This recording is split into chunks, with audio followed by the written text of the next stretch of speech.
timidez, pode deixar a imagem aberta, tá? E vamos lá. A primeira coisa que eu acho muito importante da gente começar a falar aqui, antes de qualquer coisa, e eu acho que é muito importante falar, eu até tenho um termo aqui na imagem que eu nem gosto muito de usar, mas é importante dizer exatamente sobre isso. A gente está falando de previsões. Então, quando a gente fala, por exemplo, de previsão, é igual previsão de chuva, né? Você estuda, o meteorologista vai lá, ele estuda, ele tem um monte de técnica, de aparelhos, que formam um conhecimento. E aí ele diz, vai chover de tal dia, tantos milímetros. E, de repente, não acontece aquilo. Então, quando a gente fala de previsões, principalmente, isso é mais importante ainda de se dizer quando a gente faz no 1 a 1, na leitura, às vezes o que a gente está vendo nem se desenvolve. E, às vezes, algumas coisas que a gente não viu acontecem. Porque depende de uma série de fatores, né? Inclusive livre-arbítrio e decisões que a gente vai tomando ao longo do percurso. Então, por que eu estou dizendo isso? Porque, às vezes, a gente olha uma coisa e pensa, nossa, vai ser horrível. Porque a gente sempre olha o copo mais vazio, né? Raras exceções. O copo sempre está mais vazio, a água está acabando, e aí a gente acaba sendo pessimista e acha que tudo vai acontecer, que vai ser muito ruim, muito não sei o quê. E muito disso acaba acontecendo por causa da nossa questão psicológica, porque a gente sabe que o nosso cérebro, muitas vezes, ele é nosso melhor amigo, mas muitas outras tantas vezes o nosso pior inimigo. E a gente começa a pensar naquilo e a atrair de alguma maneira. Sem entrar no mérito dessa coisa da atração, que não é o objetivo da aula, eu acho que a gente tem que lembrar sempre que a beleza da astrologia é entender como as coisas estão se desenhando e, a partir daí, a gente aproveitar o melhor de cada situação, né? Então, eu vou só para exemplificar o que eu quero dizer, o Mercúrio retrógrado é uma oportunidade de rever coisas que a gente não viu, então isso é ótimo.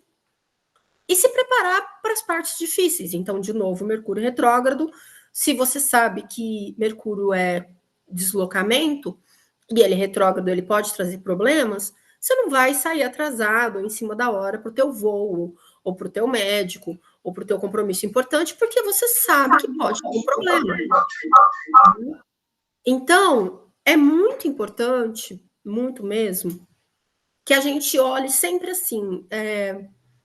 Esses dias eu não me lembro aonde eu disse isso, mas eu falei o seguinte: eu sempre espero o melhor, mas me preparo para o pior. Então, é isso que eu acho que a gente tem que olhar. Ah, pode dar ruim assim, assim, assim? Ok. Então, fica atento, né? Já sabe, mas sempre pensando que, putz, olha essa coisa boa, olha essa oportunidade, olha essa possibilidade e como eu posso aproveitar esse momento. Porque eu acho que é esse o propósito, né? A astrologia, ela não é um fardo, ela é um potencial, a astrologia e as outras coisas, né? Em breve a gente vai falar de Kim aqui também, mas por enquanto a gente só fica na astrologia e numerologia. Abril, e antes de eu entrar na energia do mês, que é um mês de energia 3, hoje é um 4 do 4. É um portal. Sim, é um portal. Todos os números repetidos, eles trazem uma energia de portal. Por que eles trazem uma energia de portal? Porque eles intensificam um potencial. Então, o que é um 4 do 4? É uma reinteração do 4, que significa estabilidade, estrutura, segurança, organização e ordem. O que eu sugiro que vocês façam hoje antes de dormir? Ou, hora que acabar a aula, 2 minutos. Qual organização, estrutura, ordem eu quero para minha vida? Intenciona, né? Mas intenciona de voz alta, com confiança, com a consciência de que vai acontecer. Porque isso é muito legal. Isso é muito legal porque eu gosto de dizer que o universo te escuta, só que a gente precisa falar. Porque a gente fica muito assim, tipo, pensando, nossa, eu queria tanto uma oportunidade, a gente pensa, reclama na nossa cabeça, mas a gente não externaliza isso. E o externalizar, ele tem o poder, né? Porque a fala é importante, a fala tem um simbólico, a fala tem uma energia. E é falar e falar com muita convicção, falar com muita certeza, né? E claro depois fazer sua parte, porque também a gente vai falar, eu quero organização, estrutura e ordem, por exemplo, e nada disso vai acontecer porque tu não fez tua parte. O 4 também né, falando um pouquinho mais da energia do 4 de hoje, ele está muito relacionado à energia da Terra. Então, portanto, uma energia de prosperidade. Então, essa organização, essa estrutura, essa ordem é sobre materializar coisas, organizar melhor minha vida, materializar uma vida mais abundante, mais próspera, mais estruturada. Então, intencionem. Se puderem fazer uma ação, um ato, uma atitude, qualquer coisa para reforçar a intenção, tanto melhor. Mas é que, né, a aula vai acabar daqui a pouco, talvez vocês vão querer descansar e não vão conseguir fazer, sei lá, um ritual ou qualquer atitude, mas pedir, verbalizando em voz alta, tá? É sempre muito importante, porque a gente fica muito no pensamento e acha que tá todo mundo te ouvindo. Até acho que tá, mas aí eu penso assim, se eu fosse um mentor de alguém, eu ia falar assim, cara, essa pessoa é tão preguiçosa que ela nem consegue falar o que ela quer. Então, talvez eu não levasse tão a sério. É uma opinião, tá? Então, acho que vocês deveriam aproveitar. É um portal, sim. Mas é um portal incrível, intergaláctico, tal?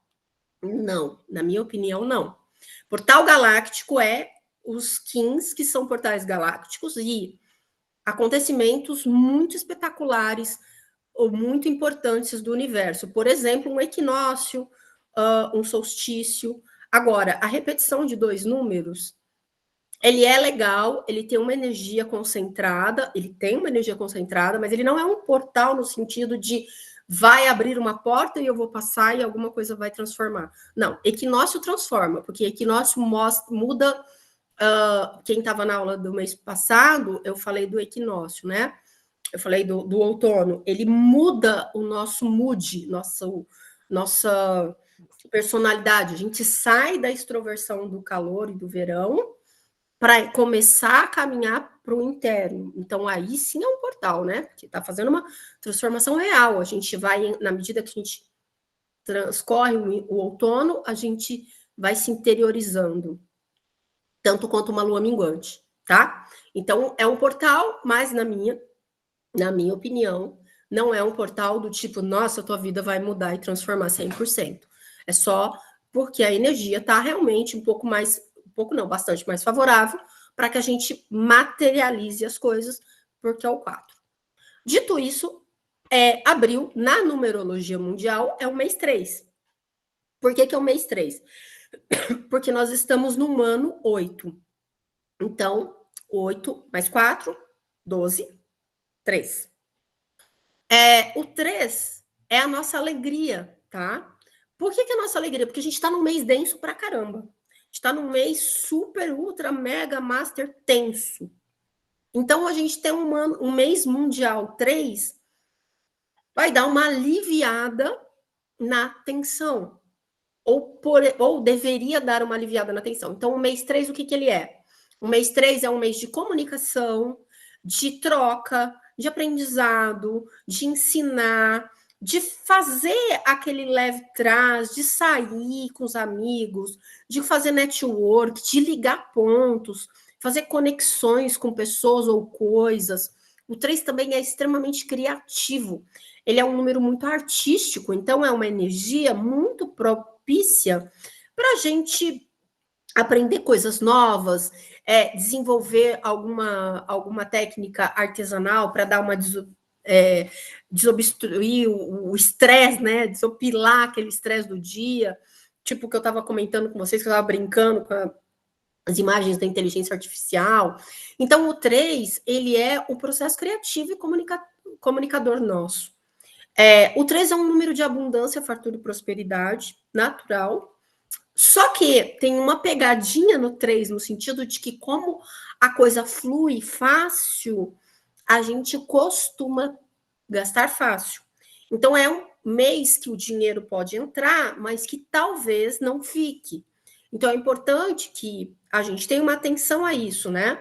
Prestar atenção como é que a gente lida com essa energia, se a gente está sendo um pouco mais cauteloso, porque é importante, e também, como é um número, uma energia muito de socializar, de se divertir, de aproveitar o bom da vida, a gente pode entrar num processo do tipo, eu vou curtir pra caramba a minha vida e não vou fazer o que eu tenho que fazer, tá? Então, mas são coisas que a gente precisa olhar quando a gente pensa no 3. É assim, eu vou estudar, vou aprender, eu vou me divertir, vou viajar, vou curtir. Mas lembrar que a gente pode entrar numa superficialidade, num excesso de gasto, numa futilidade ou num escapismo do tipo, eu só quero a parte boa da vida. Todo mundo quer, eu sei que todo mundo quer, eu também quero. Mas a gente sabe que não é assim. Então, a gente tem que entender que o 3 ele leva para esse lugar e aí entender como que a gente tem que ter um pouquinho de atenção. E como é que funciona esse 3 dentro de um cronograma mundial, né, de um ano 8? É aprender, comunicar, trocar, usar a criatividade, sempre lembrando que o nosso desafio desse ano é o empoderamento. E esse empoderamento é empoderar das nossas necessidades. Então, por exemplo, me empoderar da minha liberdade financeira, me empoderar da minha capacidade profissional, me empoderar dentro de um relacionamento abusivo, me empoderar dentro de uma família que não me enxerga, me empoderar dentro de várias coisas. Para que haja o empoderamento de cada um dentro de um contexto mundial, a gente tem desafios, né? E aí os desafios mundiais, que são muitos e contínuos, que são desafios que te obrigam a lidar com situações muito intensas, que exigem muito, que cobram muito da gente. Então, em termos mundiais, um ano 8, assim como é quando é pessoal, o ano 8 ele pode ser muito gostosinho, do tipo, você subir muito alto, você mostrar a que veio e colher bons frutos, ganhar dinheiro, etc. Mas para isso, você tem que lutar contra o furacão, porque é assim que funciona quando você toma um poder. Você não toma um poder no gostosinho. Normalmente você é testado. Então, tem desafios. Alguns passam por desafios mais difíceis, porque o ciclo numerológico deles foi mais conturbado, ou porque escolheu um propósito mais difícil, não sei. Mas outros é um pouquinho mais fácil, mas sempre tem desafio. Então, lembrar que é um mês 3, então é um mês de aprender, de comunicar, de trocar, de aproveitar e se divertir um pouco, lembrando que a gente está nesse puta desafio que é um ano 8 coletivo, tá? Alguém quer fazer alguma pergunta de numerologia? Enquanto eu espero vocês para ver se tem uma dúvida, eu tomo um gole de água. Bom, vamos seguir. Então, os movimentos planetários mais importantes do ano, do mês. O primeiro começou junto com o mês, que é o Mercúrio retrógrado, né? O Mercúrio fica retrógrado até dia 25, então ele vai passar um mês inteiro nesse movimento aparente retrógrado. E o que eu preciso falar para vocês de Mercúrio retrógrado? A primeira coisa é que Mercúrio faz essa retrogradação em torno de 3 vezes por ano. Então, não é uma coisa, tipo, uma vez na vida, outra na morte. É uma coisa que é quase corriqueira para nós. Então, é um negócio que, mais do que tudo, a gente precisa aprender a lidar, né? Porque, cara, é difícil, é tenso, ok, mas é sobre isso. Então, como que a gente tem que... O que a gente tem que entender? Cada ano, Mercúrio retrograda num elemento diferente, tá? Galera que está aprendendo sobre elementos vai ficar muito fácil daqui para frente, porque vai entender no próximo Mercúrio que tipo de energia que a gente está trabalhando. A energia do fogo agora, né? Ele está retrogradando em Áries.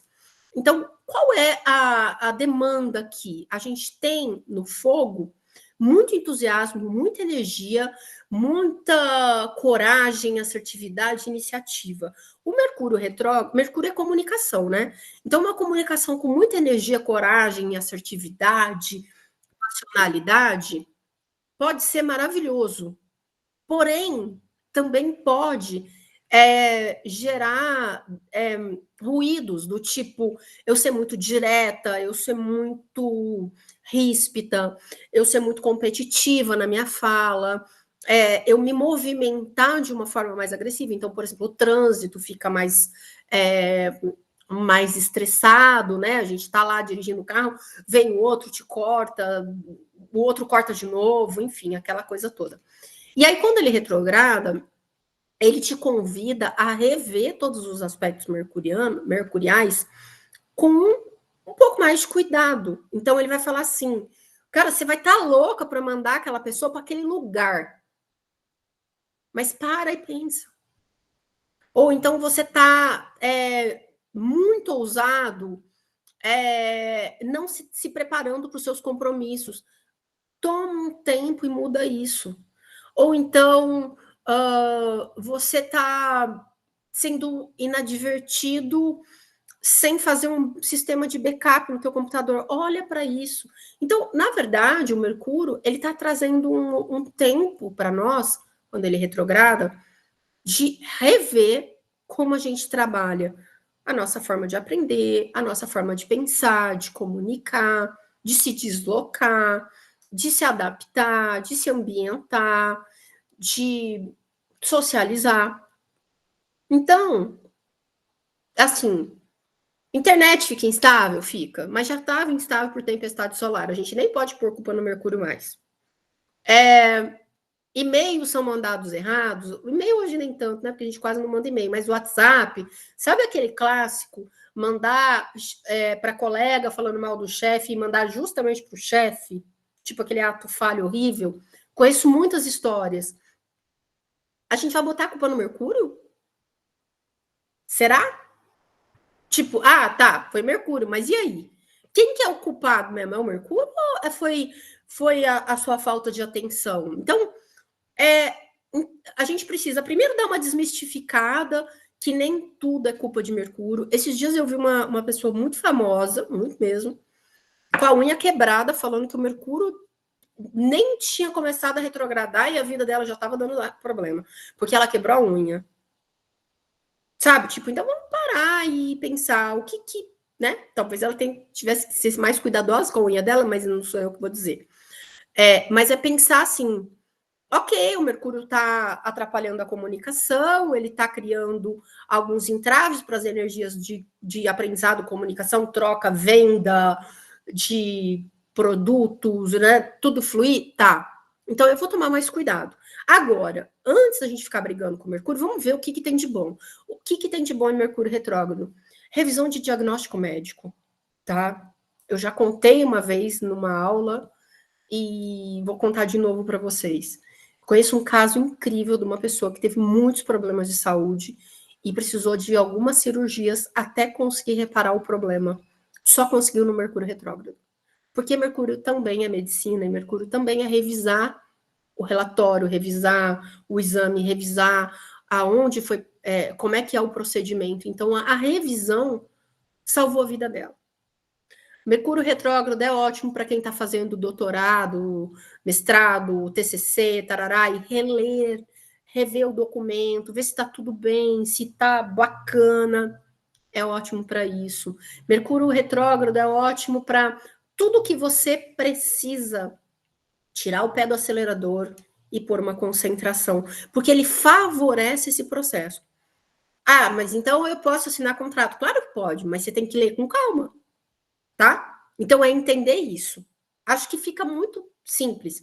Aproveitar esse momento para dar uma desacelerada na quantidade de informação que a gente recebe, porque sim, é Áries, é retrógrado, Se você for chuchar 500 informações o tempo todo, como a gente está meio acostumado a fazer ultimamente, a gente vai dar um bugzinho e vai mandar um e-mail, o WhatsApp xingando a chefe para melhor, achando que é para melhor amiga e mandando para a própria chefe. É tipo isso, tá? Então aproveite para revisar, refazer, repensar. Tem compromisso, tem documento importante, tem não sei o quê, cautela, atenção e previdência. Então sai mais cedo, checa a passagem, checa documento, checa contrato 2 vezes e aí funciona bem. Ah, mas fiz tudo isso e deu errado. Aí, ó, tá vendo? A Poliana falando das mensagens. Fez tudo isso e deu errado, é porque tinha que dar. E aí você tem que lidar com a situação. Acho que ficou fácil, né? O segundo acontecimento importante, que acontece amanhã, é a Vênus entrando no signo de Áries. A Vênus em Áries, ela não é um posicionamento dos mais confortáveis, porque Vênus é amor, é valor, em tese é doçura, ternura, afeto. Em Áries, ela fica muito impetuosa. Ah, mas é bom. É bom, é. Só que ela não está confortável. Então, como num planeta está num signo que não é confortável para ele, o planeta precisa expressar a energia dele. Então, ele expressa com muita força e violência. Então, é aquela Vênus muito passional, muito direta, muito assertiva, muito corajosa, muito intrépida, ousada. Então, isso vale para relacionamentos, vale para coisas que a gente valoriza e intenciona, vale para tudo isso. E aí você pode até falar, não, mas é bom um pouco de paixão, é ótimo. Só que existe uma diferença entre eu nascer com Vênus em Áries e eu estar com Vênus em Áries transitando no céu. Porque quando ela entra no trânsito, a coisa fica mais descontrolada, porque não é uma energia que nasceu com a gente não sabe lidar com ela confortavelmente. Então, o que é legal da gente olhar quando a Vênus está em Áries? A parte que a gente tem que tomar cuidado. Tomar cuidado para não ir com muita sede ao pote, sabe aquele ditado? De se jogar muito, então levar muito a ferro e fogo os relacionamentos, por exemplo. Nossa, eu esperava que meu marido me desse um abraço, ele não me deu. Nossa, como ele é péssimo, não sei o que, já virou uma briga. Sabe esse tipo de situação que fica muito mais predisposta a acontecer. Até porque, além da Vênus estar em Áries, o Mercúrio está retrógrado, fazendo aquele delay da comunicação. Então, a gente tem que começar a ter um pouco de cautela nesse momento, tá? Agora, Vênus em Áries é incrível para tirar metas que você ama do papel. Então, por exemplo, eu sempre sonhei em fazer uma formação X, mas eu nunca tive coragem. Olha, é uma coisa que vai me valorizar, é uma coisa que eu dou valor, é uma coisa que eu amo, mas eu nunca fiz porque eu achei que a convenção da minha família não pedia isso. Então, não fiz. É a hora de você ter coragem, porque o que eu amo, o que eu desejo, né? Eu tenho mais ousadia para isso. Então, é um momento muito legal para você jogar essa energia para cair de cara no mundo, tá? Eu sempre quis dar aula, mas eu tenho muita vergonha. É a hora de você fazer. É Mercúrio retrógrado, você tem que tomar um pouco de cautela, preparar o PDF, levar de boa quando você lê erro de português, enfim, tá tudo bem. É Mercúrio retrógrado, mas vai usar a energia corajosa de Vênus para se jogar. Então, a energia de Vênus em Áries, ela vai trazer uma inquietação, uma tendência à precipitação, uma tendência até a possíveis agressões verbais, porque a gente não tem jogo de cintura, então pode xingar, pode ter alguma situação assim, mas ela também traz coragem, ela também traz direcionamento, ela traz assertividade. E aí isso é super legal de aproveitar, tá? Já no dia 29, a Vênus entra em Touro. E aí é muito do gostosinho, porque aí ela tá em domicílio, aí a gente fica super sensual, quer comprar um monte de creme, quer fazer jantarzinho à luz de velas, quer comprar chocolate para fazer uma sessão Netflix ali gostosa no sofá, quer aproveitar os prazeres da vida, porque a Vênus em Touro, ela tá em domicílio, então ela vai fazer a alta performance que ela tem. Como é que é a Vênus de alta performance? Ela está muito voltada para as questões de amor, para as questões de beleza, para as questões materiais, mas de uma forma mais fluida, né? Uma forma mais confortável para ela. Então, eu não preciso usar tanta energia para conseguir o que eu quero. Mas aí, por outro lado, ela fica menos corajosa, ela fica menos assertiva, ela não vai pensar 3 vezes antes de tomar, ela não vai ser ousada para tomar uma decisão. A Vênus em Touro, ela fica, ela posterga o movimento, né? Ela prefere o não movimento. O Touro é um signo que gosta do não movimento, ele gosta da estrutura e da ele é resistente ao início do movimento. Então, vocês querem uma coisa assim, tipo, eu tenho uma coisa que eu quero fazer muito, mas eu não estou conseguindo, ou eu estou afim de uma pessoa, mas não consigo dizer. É a hora de fazer, entende? Aproveitar enquanto ela está em Áries. Quando ela entrar em Touro, aí você vai pensar em materialização das coisas que vocês querem. Acho que dá para entender bem fácil a diferença da Vênus, né? E aí a gente tem o Marte que entra em Áries no dia 30, enquanto ele não entra em Áries, ele está ali no signo de Peixes. O que é que a gente tem que pensar no Marte, tá? O Marte, ele é o nosso arquétipo guerreiro. Se a Vênus é nosso arquétipo sedutor, é a deusa da beleza e da sedução, se Mercúrio é o deus da comunicação, o Marte é o deus buscador, é o deus corajoso, que é intrépido, que entra na briga, que busca o que a gente quer, é nossa força, nossa coragem, onde a gente se direciona, né?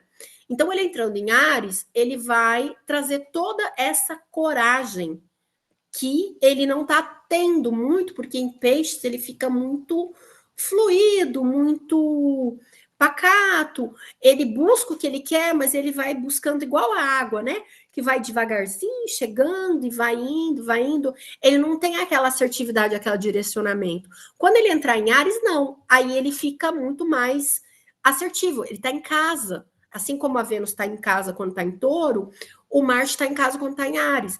Então, quando ele entrar em Áries no dia 30, aí a nossa força de ação aumenta, porque agora a gente está meio que dando uma patinada com isso. A gente está mais, vamos colocar, mais de subterfúgios para buscar o que a gente quer. Quando chegar ali, ele entrou em Áries, aí a gente vai com mais iniciativa e coragem, tá? Esses movimentos, como é que funcionam na vida de vocês? Para quem tem não, todo mundo tem Áries no mapa. Dá uma olhada nesse lugar desse Áries. Você vai pensar assim: a comunicação vai passar aqui, a Vênus vai passar aqui, o Marte vai passar aqui. Então, nesse ato de 1 mês e meio, 2, a gente vai ter um monte de movimento na casa em que vocês têm Áries. É o lugar que vai mais acontecer coisa esse mês, tá? Então, acho que todo mundo tem um mínimozinho de noção, já nessa altura, de olhar as coisas das casas. Eu prometo que vou retomar essas aulas para vocês, mas isso a gente fala depois. É onde vai estar o acontecimento desse mês. Então, olhem Áries no mapa de vocês para entenderem esse acontecimento. Alguém quer fazer uma pergunta dos movimentos que eu acabei de falar? Enquanto eu tomo um gole de água?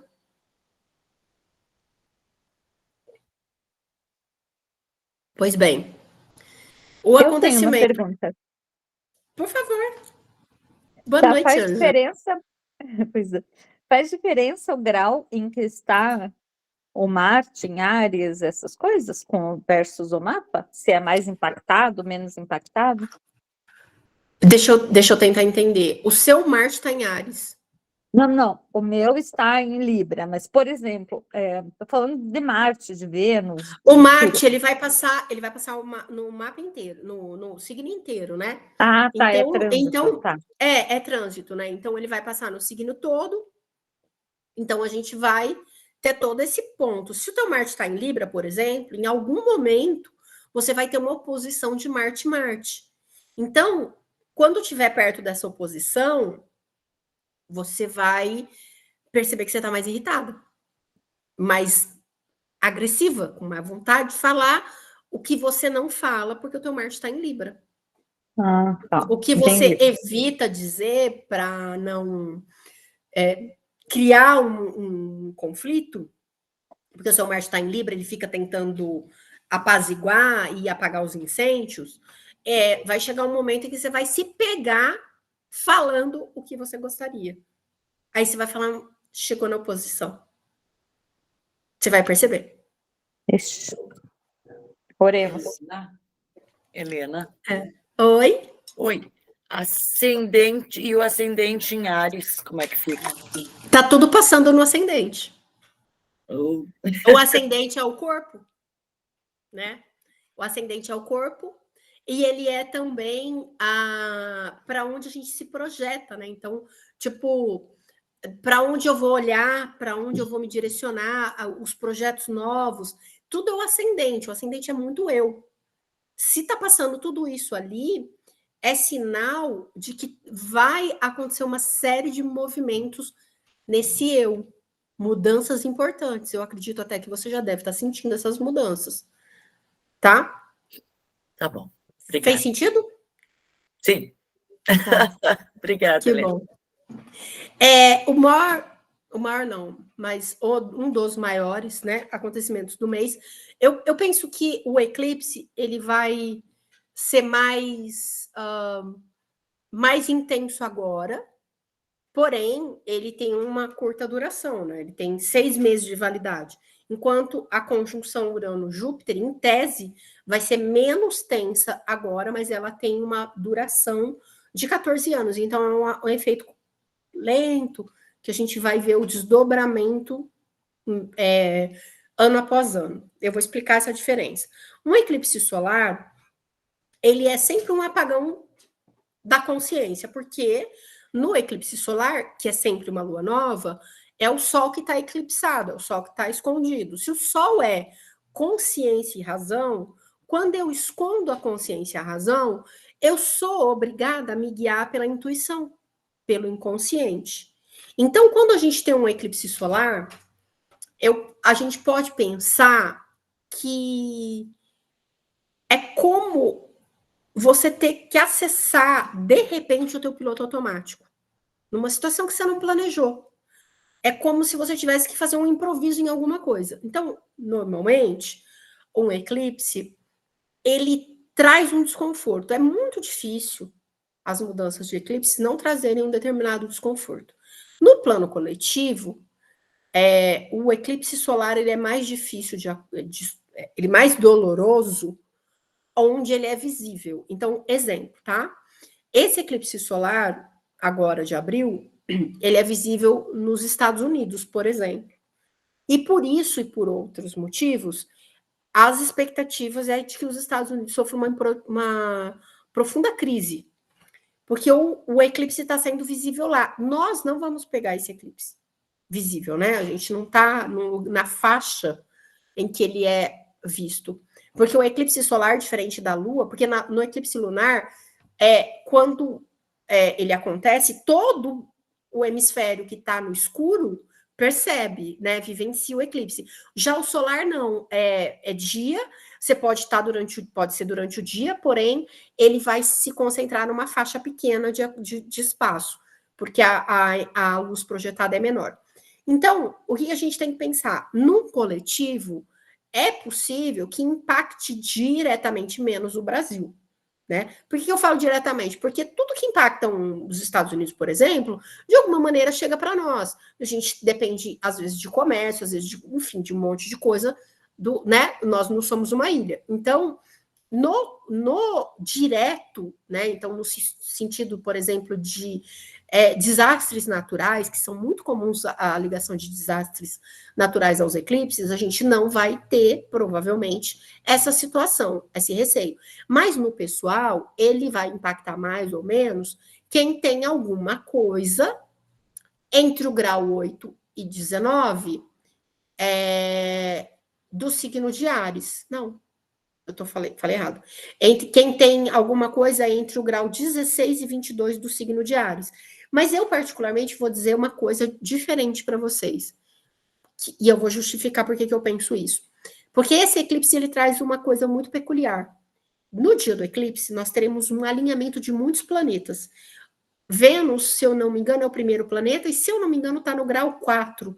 Mercúrio é o último, eu não lembro o grau que ele está, mas ele deve estar lá pelo 23, 24 graus. Então, na verdade, quase todo o signo de Áries vai ser muito impactado com aquela energia que vai acontecer naquele momento. Se o signo de Áries inteiro está impactado, Libra inteiro está impactado, Câncer e Capricórnio também. Por quê? Porque Áries vai sofrer conjunções, então o que você tiver em Áries vai sentir uma conjunção, que é quando a coisa acontece ali naquele campo. Se tiver em Libra, vai ser uma projeção, então é uma oposição, então é um desafio de... É como se fosse um duelo de energias. E se tiver em Câncer ou em Capricórnio, a gente tem uma quadratura. E aí é uma tensão bem grande. É muito difícil uma pessoa não ter planetas ou ângulos num desses 4 signos. Então, em tese, eu acho que quase todo mundo vai ser acessado com a energia desse eclipse, tá?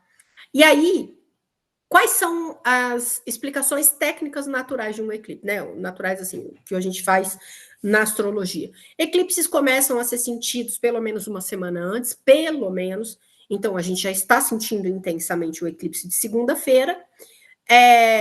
Então, as duas coisas pegam, Poliana. Se a gente vai sentir já está sentindo pelo menos há uma semana, a gente já está sentindo esse eclipse. Só que um eclipse, ele fica muito intenso 1, 2 semanas depois, e ele continua se desdobrando em efeitos por 6 meses.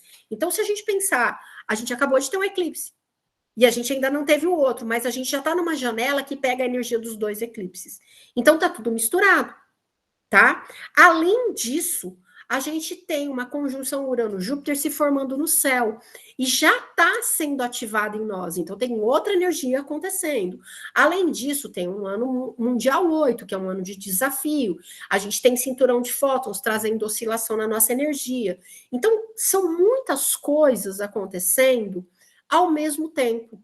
Então, às vezes, a pessoa me manda uma mensagem e fala assim: ah, está acontecendo isso por causa do eclipse. Às vezes, não é o eclipse que está incomodando ela. Então, o que eu quero dizer para vocês é que nem tudo é culpa do eclipse, mas, com toda certeza, existe um movimento emocional.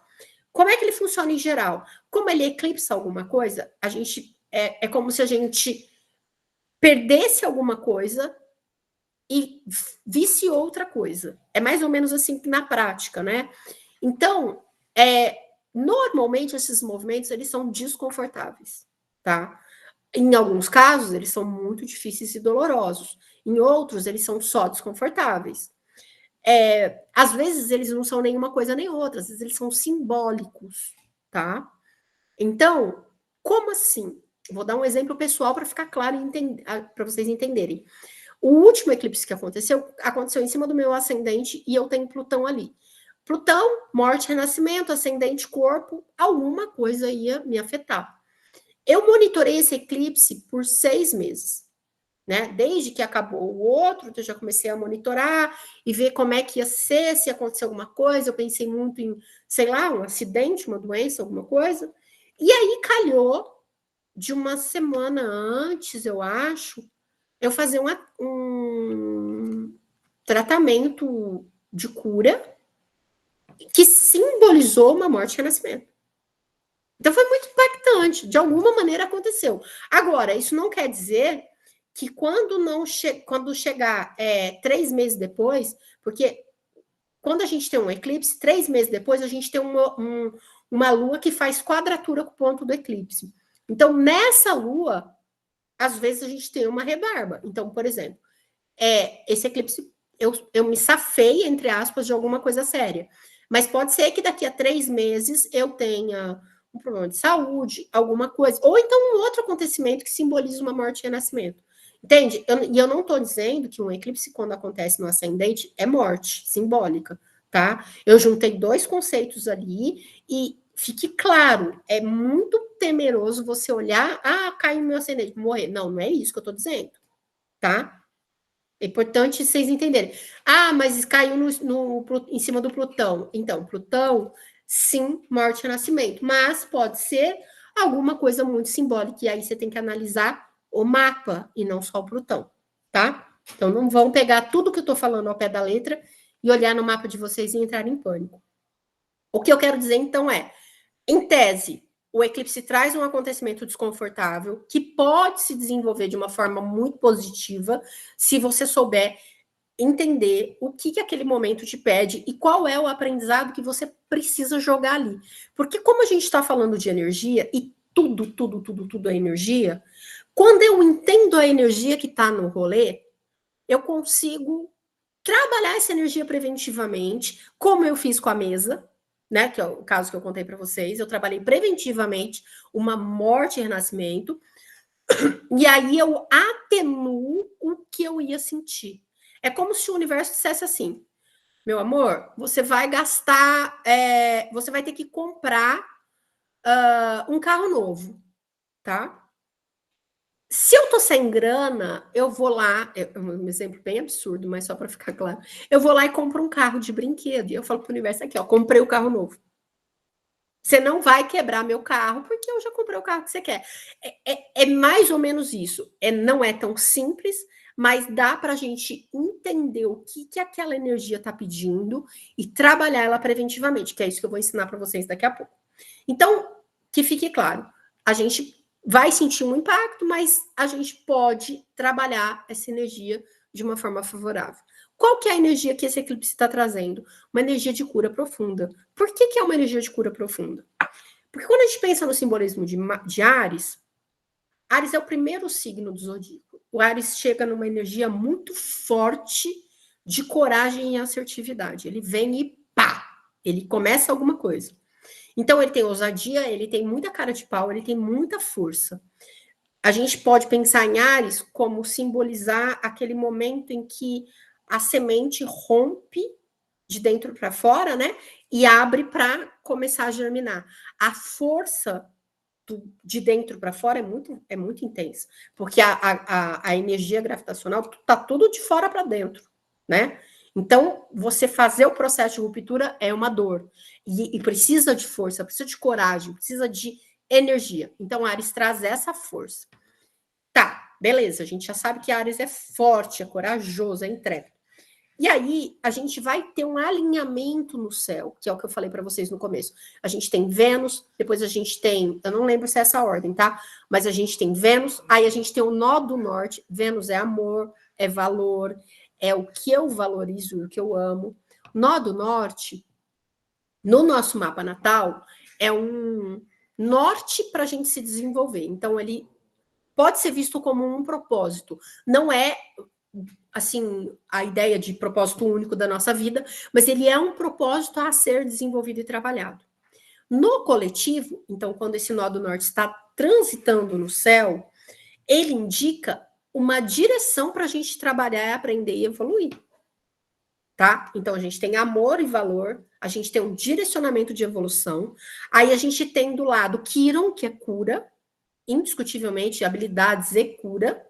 Depois a gente tem Sol, que é consciência, a gente tem Lua, que é o inconsciente, e a gente ainda tem o Mercúrio, que não é um Mercúrio comum, é o Mercúrio em retrogradação. Então, é um Mercúrio comunicação e medicina também, porque Mercúrio fala disso, retrógrado, né? Olhando para a revisão, olhando para a gente rever e refazer os pensamentos. Então, quando a gente está nesse bafafá todo, todos esses planetas alinhados no céu, todas essas coisas juntas ali, a gente tem um impacto muito grande, porque tem muita coisa no mesmo ponto, tá? E por que eu acho que tudo gira em torno de Quiron? Primeiro, porque o Quiron é um planeta muito lento, ele é o mais lento de todos, ele é o que fica mais tempo em Áries. Segundo, porque ali a gente tem uma reinteração, o nodo é um direcionamento, é um ponto de evolução. O Quiron é cura, Mercúrio também é cura, de alguma maneira, porque Mercúrio está muito relacionado à medicina, embora a gente esqueça de falar disso. Então, quando está tudo ali junto, a gente tem uma oportunidade única de confrontar as nossas dores de uma forma inconsciente, porque o Sol vai estar eclipsado, né? A razão vai estar fora do negócio. Então, olhar para o nosso interior, para o nosso inconsciente, para o nosso feminino, para a nossa intuição e pensar como a gente pode buscar essa cura, tá? E Anara, eu não sei se foi você ou foi sua mãe que levantou a mão, pode perguntar. Consegue me ouvir aí? Uhum. Então, o nó do norte, ele tá em trânsito no Áries ou eu tenho que ver onde ele está no meu Ele mapa? está em trânsito no Áries. Todos esses planetas que eu estou falando estão, vamos colocar assim, caminhando no céu, no signo de Áries, tá? Eles não estão. Eu não estou falando do seu mapa. Tá no mapa, então não é isso. Entendi. É claro que quem tem nó do norte em Áries está vivendo um retorno nodal. Ou se tem um nó do norte em Libra, está tendo um retorno de nó do reverso. São momentos mais especiais ainda. Mas a gente está falando aqui do alinhamento do céu do eclipse, tá? Entendi. Eu não vou juntar. Então, Patrícia, você está vivendo o retorno do nó do norte. Quando isso acontece, é um momento muito de oportunidades.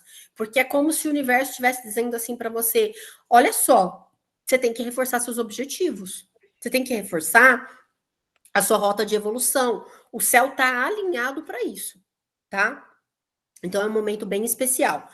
E aí, como é que a gente sabe como é que isso impacta e aonde impacta? É olhar Áries no mapa de vocês, qual é a casa que está Áries, depois olhou Áries, olha Libra, porque em Áries é onde vai estar tudo acontecendo. Só que em Libra é a casa oposta. A casa oposta é uma casa onde a gente projeta coisas. Então, se você tiver, por exemplo, Áries na casa 1, você vai ter ação no meu eu. Você vai projetar o que está acontecendo com você no outro, que é Libra, que é a casa oposta. Dá para entender o conceito de oposição? Fica fácil, né?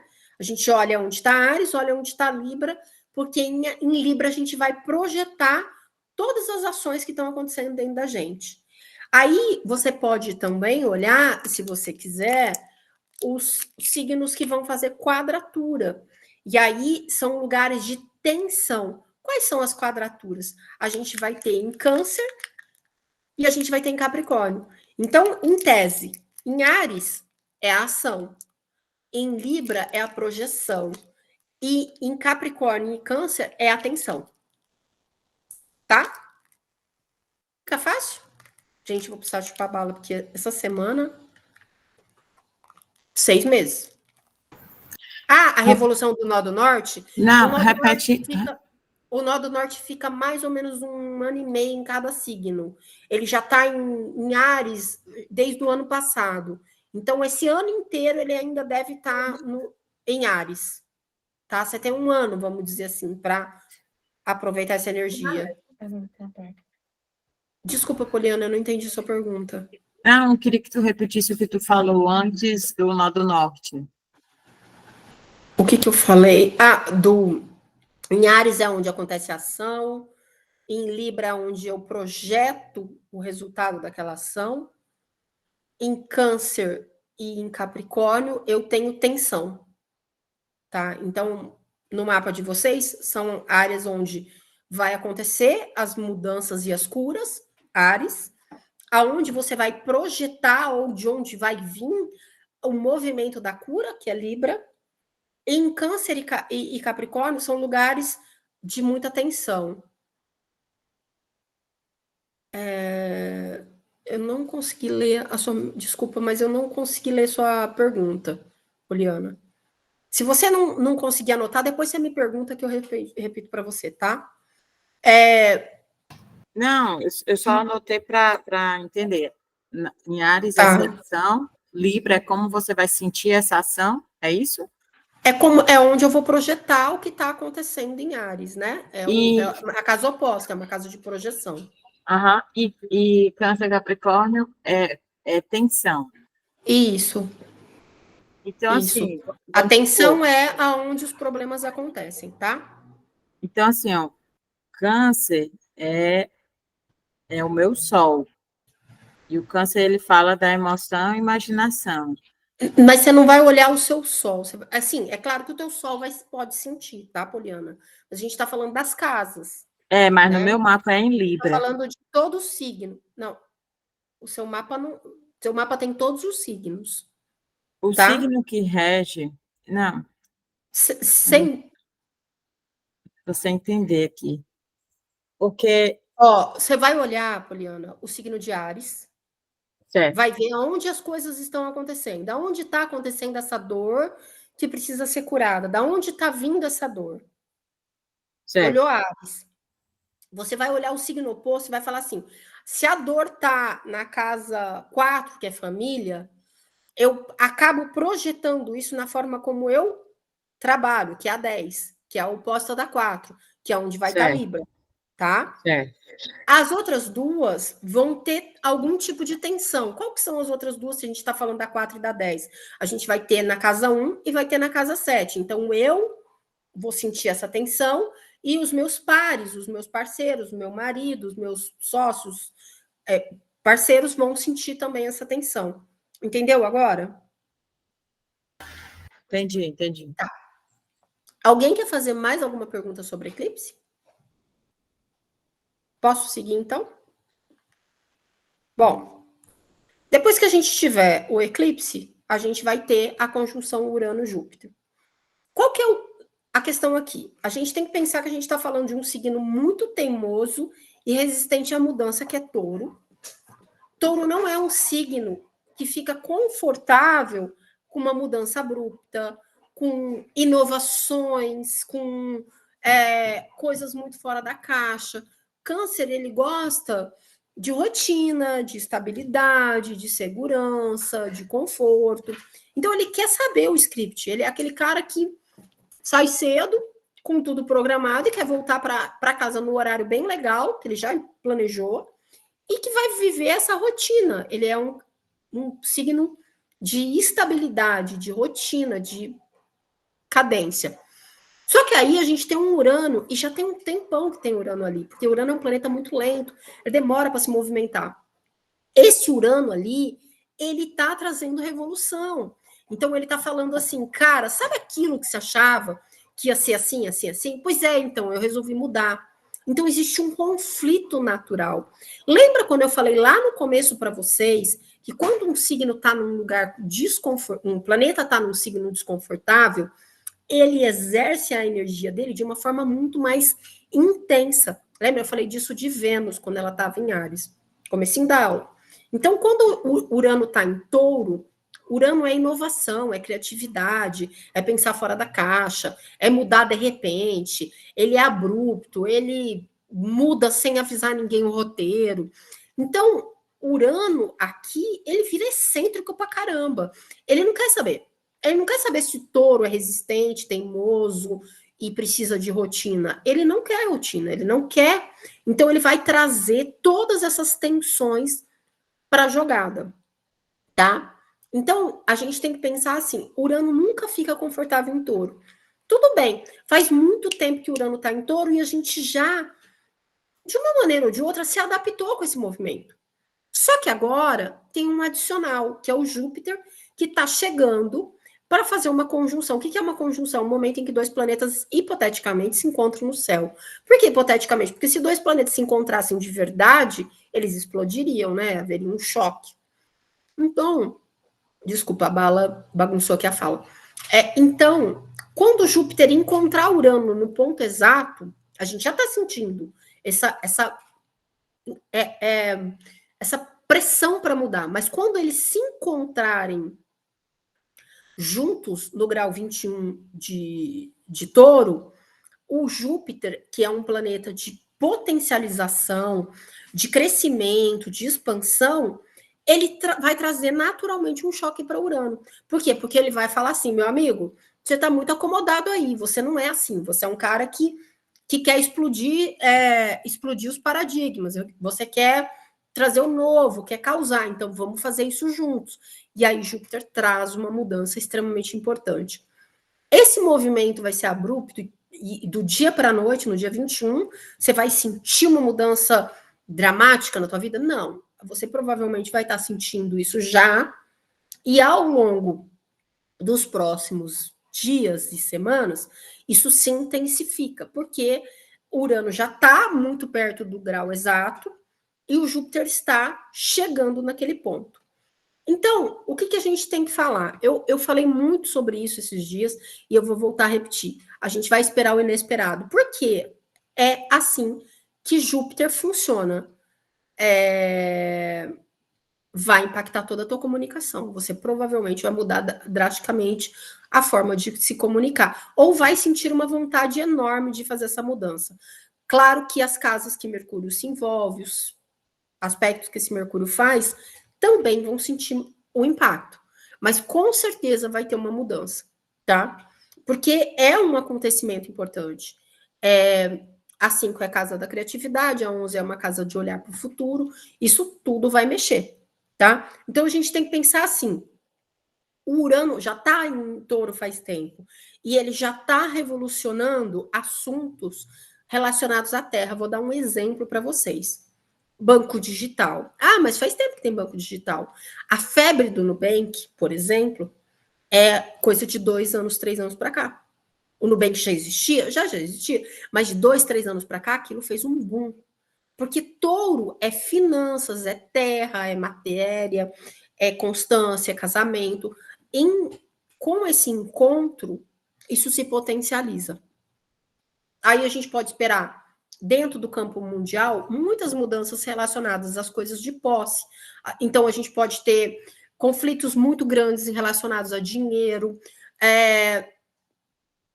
A minha voz está cortando? Alguém está mais alguém está com dificuldade da minha voz? Não? Tá, obrigada. Então, muitas pessoas podem ter impacto nas questões, muitas pessoas não, mas no plano mundial, a gente pode ter grandes mudanças com a questão de dinheiro, questão de terra mesmo, sabe? Políticas de terra, mudanças relacionadas à forma como a gente lida com alimentos, então, políticas de transgênicos, aquelas autorizações bizarras de químicas horríveis na alimentação, enfim, todos esse tipo de coisa. Mas também nossos valores. A gente está vendo, por exemplo, só para vocês entenderem, uma crise enorme no Reino Unido com a doença da Kate. O que que significa aquilo? A realeza é um valor conservadorista muito relacionado a Touro, porque Touro é essa hierarquia, essa estabilidade das coisas. E a gente está vendo um monte de coisas acontecendo que estão mudando um rumo de um país que é monarquia para sempre. Sempre foi monarquia. Vai acabar? Não sei. A gente está dizendo que várias estruturas muito sedimentadas podem mudar. Tá, coletiva é isso. Mas e o pessoal? O pessoal vai depender de algumas coisas. Vai depender do que você tem dentro desses graus aproximados que eu estou sugerindo aqui, que é entre o grau 18 e o grau 23, de Touro, de Escorpião, de Leão ou de Aquário. Por quê? Porque em Touro é onde a ação está acontecendo. Então, se tiver algum planetinha ali perto da conjunção, ele vai ser extremamente impactado. Ah, mas o oposto também, porque eu vou projetar a atenção para o oposto, que é Escorpião. Ou eu vou trazer atenção para os signos do lado, que são o Leão e o Aquário. Então, na prática, a grande parte da humanidade ou vai sentir o eclipse, ou vai sentir o Urano-Júpiter, ou vai sentir os dois. E aí, o que você vai fazer se você tiver algum planeta, algum ângulo importante dentro desses lugares? Você vai ter um pouco mais de atenção, porque a gente tem que pensar que Urano pede sempre ousadia, mudança, pensar fora da caixa. Urano tem muito a ver com inovação, com certeza, às vezes a gente surta, Thaís. Urano tem muito a ver com uma situação que a gente chega no limite e a gente manda tudo para aquele lugar porque não aguenta mais. Sabe aquela coisa assim, tipo, cara, eu não aguento mais o meu chefe e pede demissão, ou aquele relacionamento que todo mundo falava, nossa, um casamento perfeito. E do nada a pessoa aparece e fala, não quero mais. Sabe essas mudanças repentinas? Isso é muito Urano. Mas normalmente, isso é alguma coisa que extrapolou porque você já chegou no teu limite. Então, o que é legal da gente olhar? Coisas que estão se chegando no limite do insustentável, e aí você aproveita e escoa aquela energia. Por exemplo, você não aguenta mais o teu marido botar a toalha molhada dele na cama. Em vez de você ir aguentando isso, até que acontece um troço e você manda ele para aquele lugar e acaba o casamento por causa disso, você já chega pro cara e conversa. Então, é entender o que está pegando na minha vida. Qual a área que está me incomodando que eu preciso mexer? E começar, em doses homeopáticas, a trabalhar aquilo, mas lembrando que Urano sempre pode trazer uma surpresa. A surpresa pode ser maravilhosa, mas também pode não ser boa. E isso faz parte da vida. Tá? Querem fazer alguma pergunta sobre Urano, Júpiter em Touro?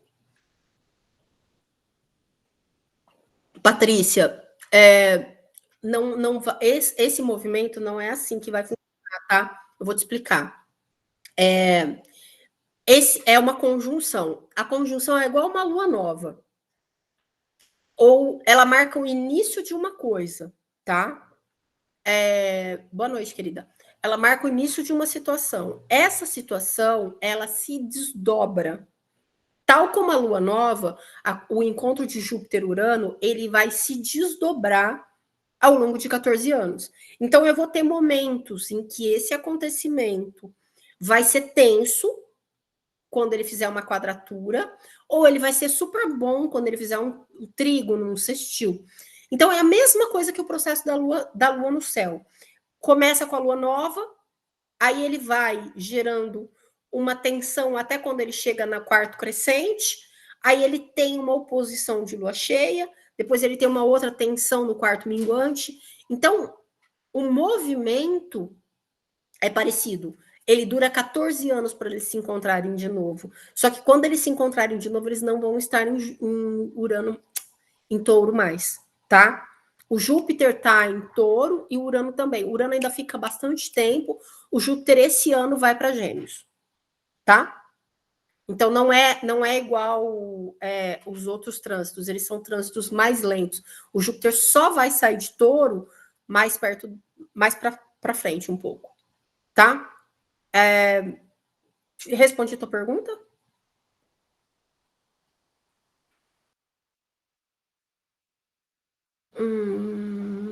Urano em Touro, sim. Urano em Touro fica bastante tempo ainda. O Júpiter sai esse ano, mas o Urano ainda continua em Touro.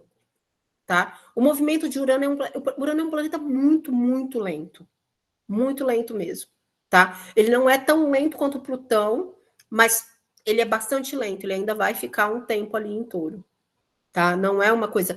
Então, a entrada não vai trazer mais impacto para nós. Ele já está ali, a gente já está acostumado com a energia dele. A gente vai ter um choque porque o Júpiter vai se encontrar com ele. E aí, os acontecimentos desse período tendem a reverberar para bastante tempo. Tá? Alguém quer fazer mais alguma pergunta dessa parte? Então, seguimos. Gente, eu juro que tá acabando. Lua cheia em Escorpião.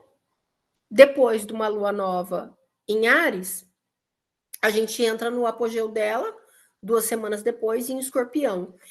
E vai ser uma lua super intensa. Primeiro, porque toda lua cheia, por si só, já é intensa, já tem aquela coisa toda de catarse de emoção, sentimentos muito aflorados, aquela coisa toda que a gente já sabe. Em Escorpião, isso se reforça, porque Escorpião é um signo extremamente profundo, extremamente emocional. Escorpião é muito intenso, mas a gente tem que lembrar que é uma lua cheia vinda de uma lua de um eclipse. Então, aquele começo foi um eclipse. Então, a lua cheia certamente vai ser muito mais, sim, muito mais intensa, muito mais profunda, muito mais impactante.